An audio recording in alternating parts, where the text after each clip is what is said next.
Buenos días, profesor, compañeros. A nuestro grupo le correspondió el tema de cavidad oral.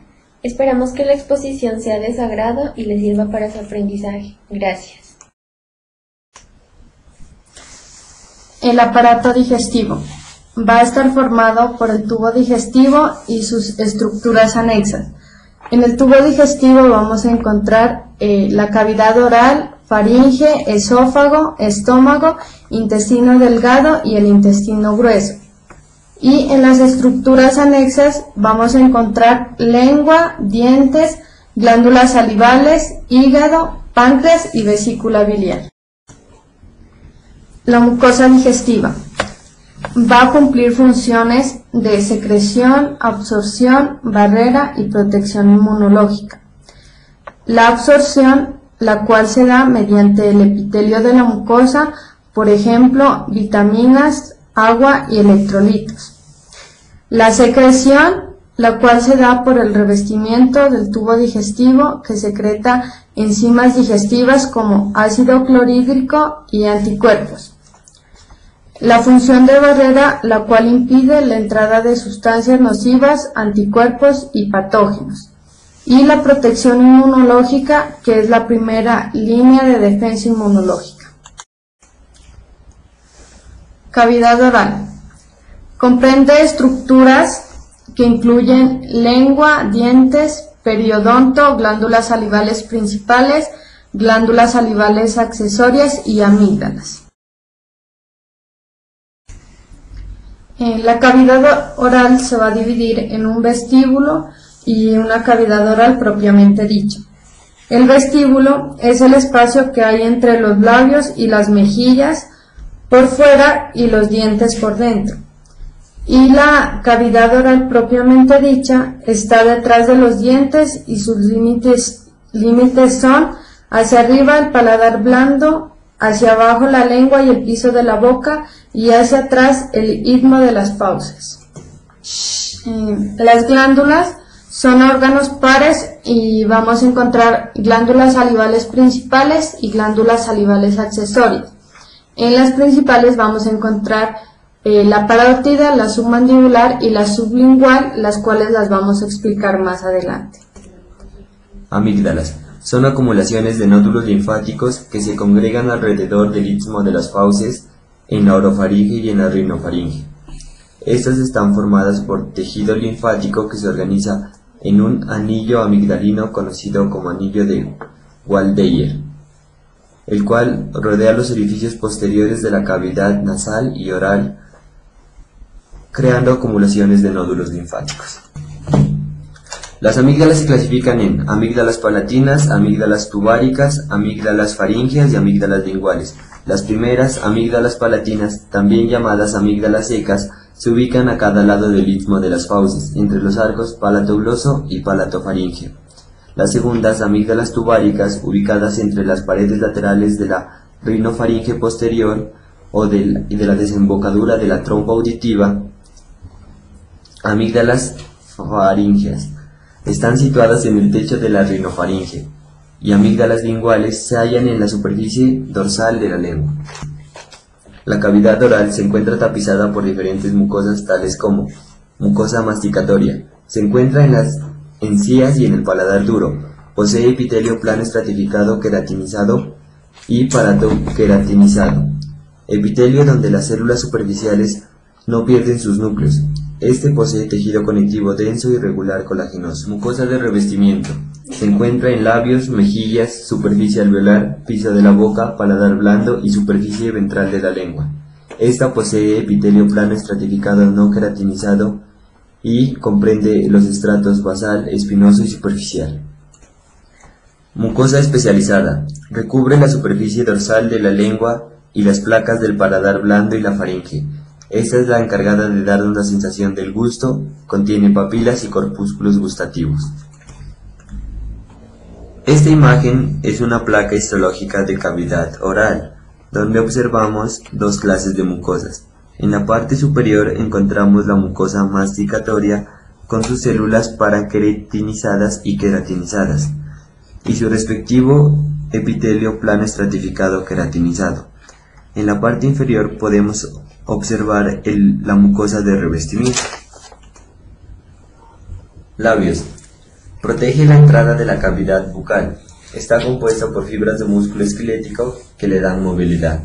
Se divide en regiones como superficie externa, zona berbellón y superficie mucosa. La superficie externa está recubierta por piel delgada, posee glándulas sudoríparas, glándula sebácea y folículo piloso. La zona berbellón posee piel delgada con algunas glándulas sebáceas. La superficie mucosa está rodeada por epitelio plano estratificado no queratinizado. El labio superior con el inferior al unirse asemejan un cierre, el cual protege la entrada de la cavidad bucal. El núcleo de estos dos labios está compuesto por músculo esquelético, el cual les permite la movilidad. Lengua. Es la estructura muscular más grande de la cavidad oral. Se encuentra organizada en fascículos dispuestos en 3 planos que le proporcionan flexibilidad y movimiento de la lengua. Posee músculos intrínsecos y extrínsecos.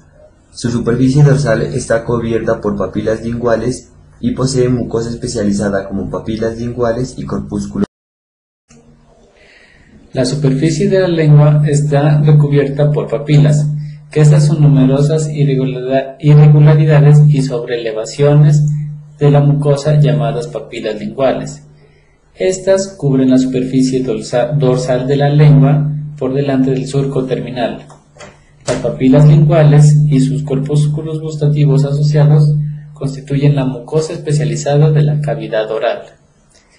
Las papilas las podemos diferenciar de 4 formas. Ellas son filiformes, fungiformes, caliciformes y foliadas, cada una con una característica y función específica. Bueno, ahora tenemos las papilas filiformes. Estas son estructuras delgadas que confieren un aspecto aterciopelado a la superficie dorsal de la lengua. Estas papilas poseen un recubrimiento de epitelio escamoso estratificado queratinizado, que ayuda a raspar el alimento de una superficie. Esta queratinización es parecida a un papel de lija. Las papilas filiformes no tienen corpúsculos gustativos. Bueno, ahora tenemos las papilas fungiformes, que como su nombre lo indica, se asemejan a un hongo, cuyo tallo más delgado o un casquete ancho en la superficie de la lengua. El recubrimiento epitelial de estas papilas es escamoso estratificado no queratinizado, y por consiguiente la sangre que fluye a través de las asas capilares ofrece la apariencia de puntos rojos distribuidos en forma aleatoria entre las papilas filiformes en el dorso de la lengua. Las papilas fungiformes tienen corpúsculos gustativos en la superficie dorsal del casquete de la lengua. En la placa histológica que observamos, en las flechas nos observan las papilas fungiformes, que su característica principal es que se asemeja a 2 dedos hacia arriba. Ahora tenemos las papilas caliciformes o circunvaladas, que estas están dispuestas en forma de V. Estas papilas están sumergidas en la superficie de la lengua, de tal modo que la rodea en un surco recubierto de epitelio, cuya base está perforada por los conductos delgados de las glándulas de von Ebner, el recubrimiento epitelial del surco y el costado, pero este no recubre el dorso de la lengua. Estas papilas tienen corpúsculos gustativos. Ahora tenemos las papilas foliadas, que estas se localizan a lo largo de la superficie posterolateral de la lengua. Estas se ven como unas interdigitaciones que se proyectan hacia la superficie de la lengua. Se ven como unos cercos verticales y que estas papilas tienen unos corpúsculos gustativos funcionales en el recién nacido, pero se dice que se van involucionando a lo largo del segundo o del tercer año de vida. La superficie de estos surcos desembocan en los conductos menores delgados de las glándulas salivales de von Ebner cerosas. Bien, las células que encontramos en el dorso de la lengua son neuroepiteliales, de sostén y basales. Las neuroepiteliales, también llamadas sensoriales. Estas son las más numerosas del receptor sensorial. Estas se encuentran en la superficie apical con abundantes microvellosidades. Estas se encuentran unidas a las células vecinas por la sonula occludens. Estas, al unirse, forman sinapsis espacial glosofaringeo y vago, y el recambio se lo hace cada 10 días. Ahora tenemos las células de sostén, que estas son menos abundantes que las neuroepiteliales. Estas, sus característica principal es que son células alargadas, se extienden desde la lámina basal hasta el poro gustativo. Estas también tienen microvellosidades y se unen por sonula occludente, que no hacen simnasis como las anteriores, e igualmente hacen recambio también de cada 10 días. Y las basales, estas son unas células más pequeñas que las anteriores y se encuentran ubicadas en la porción basal del corpúsculo gustativo, y también una característica esencial es que son células precursoras. Bueno, ahora en la placa histológica podemos observar las microvellosidades en la parte superior al lado del poro gustativo. Un poco más abajo, en la parte intermedia, encontramos las células de sostén y las células sensoriales, o las células neuroepiteliales, con sus características que las identifican a cada una. Como su nombre lo indica, en la parte basal se encuentran las células basales y que están adyacentes al nervio, que este puede ser el hipogloso o el facial. Sentido del gusto. El sentido del gusto es un estímulo químico. Presenta 5 estímulos: dulce, salado, amargo, ácido y umami. El dulce como el azúcar, el salado como la sal, amargo como la quinina, ácido como el limón y umami lo denominamos sabroso. El borde lateral derecho e izquierdo de la lengua reconocen las sensaciones saladas. Las zonas situadas en el extremo de la lengua reconoce el sabor dulce. El amargo es percibido por un sector al fondo de la lengua que tiene forma de acento circunflejo. La acidez es percibida a los costados de la lengua por encima de las papilas que perciben los sabores salados. Y el umami se da en el centro de la lengua y reconoce los sabores sabrosos. Dientes. Cada diente deciduo o permanente tiene un cuello, una corona y una raíz. En el hombre hay 2 grupos de dientes, 20 dientes deciduos o primarios que se sustituyen por 32 dientes permanentes en el adulto.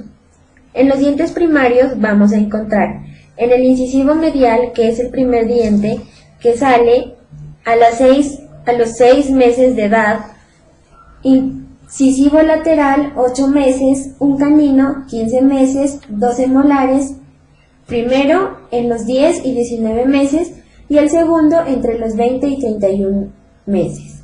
Los dientes permanentes, que van a ser 32, el incisivo medial de 7 u 8 años, el incisivo lateral entre los 8 y 9 años, un canino entre los 10 y 12 años, 2 premolares entre los 10 y 12 años, 3 molares, el primero 6 años, el segundo comienzos de adolescencia y el tercero final de la adolescencia o 20 años.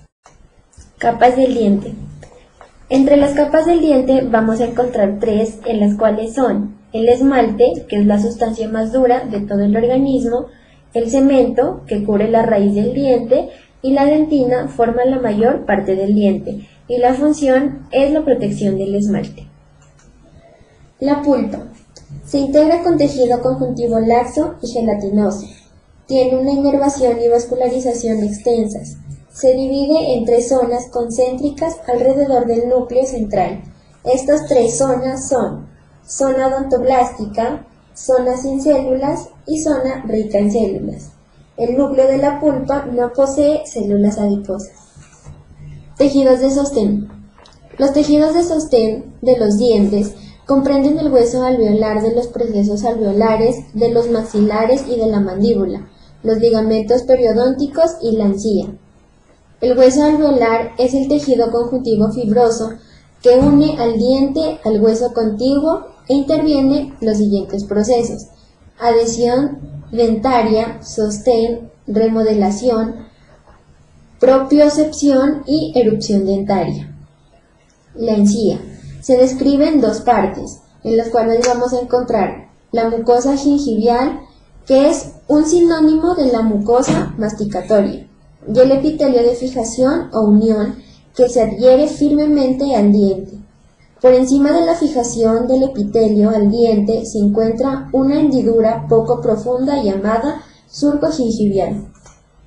La encía está en la superficie del esmalte por un epitelio escamoso estratificado no queratinizado y delgado en forma de cuenco, conocido como un epitelio de unión. Debido a que la encía está expuesta a fuerzas de fricción inéditas, su epitelio escamoso estratificado está queratinizado por completo, lo que se conoce con el nombre de ortoqueratinizado o de manera parcial paraqueratinizado. En el plano profundo del epitelio se encuentra un tejido conjuntivo denso, irregular, colagenoso, y cuyas fibras de colágeno son de tipo 1, los cuales van a formar fibras principales similares a los del ligamento periodontal. El paladar lo va a conformar el paladar duro, el paladar blando y la úvula, los cuales tienen la función de separar la cavidad bucal y la nasal de una de la otra. El paladar duro es fijo y su nombre se debe al entrepaño óseo, que va a estar interpuesto por tejido óseo. Y el paladar blando es movible y su centro va a estar ocupado por músculo esquelético, lo cual les va a proporcionar el movimiento. Como se puede mirar en esta imagen, se va a encontrar lo que es el paladar duro y el paladar blando, lo cual el paladar blando se va a encontrar en la parte posterior hacia la óvula y el paladar duro se va a encontrar en la parte anterior detrás de los dientes. El paladar duro va a estar conformado por un epitelio escamoso estratificado y queratinizado y va a estar sustentado por un tejido denso y regular colagenoso, las cuales van a mostrar grupos de células adiposas, y su parte lateral posterior van a estar conformadas por glándulas salivales menores mucosas, y su superficie nasal posee un recubrimiento de epitelio respiratorio. El paladar blanco tiene un recubrimiento de mucosa, lo cual va a estar compuesto de un epitelio escamoso estratificado no queratinizado, y va a estar tapizado por un tejido denso y regular colagenoso, los cuales van a contener glándulas salivales menores mucosas y van a continuar con el paladar duro. La extensión más posterior del paladar blando es la úvula, pero su epitelio solo está compuesto por epitelio estratificado no queratinizado y su centro contiene músculo esquelético, los cuales le van a permitir los movimientos que van a generar sobre el paladar blando. Las glándulas salivales. Las glándulas salivales van a estar compuestas por una glándula parótida, glándula sublingual y las glándulas sublinguales. La parótida es la glándula salival más grande, de la cual posee alrededor del 30% de las salivas. La saliva de la parótida es elaborada y tiene concentraciones altas de enzimas como la amilasa salival y la inmunoglobulina, que es secretada y que activa antígenos localizados en la cavidad bucal, y la glándula submaxilar, que elabora cerca del 60% de la producción total de la saliva, los cuales el 90% de sus acinos elaboran saliva serosa y el 10% van a elaborar lo que es la saliva mucosa. Y la glándula sublingual es la más pequeña de las glándulas salivales mayores, tiene forma de almendra, los cuales van a elaborar apenas el 5% de la producción total de la saliva.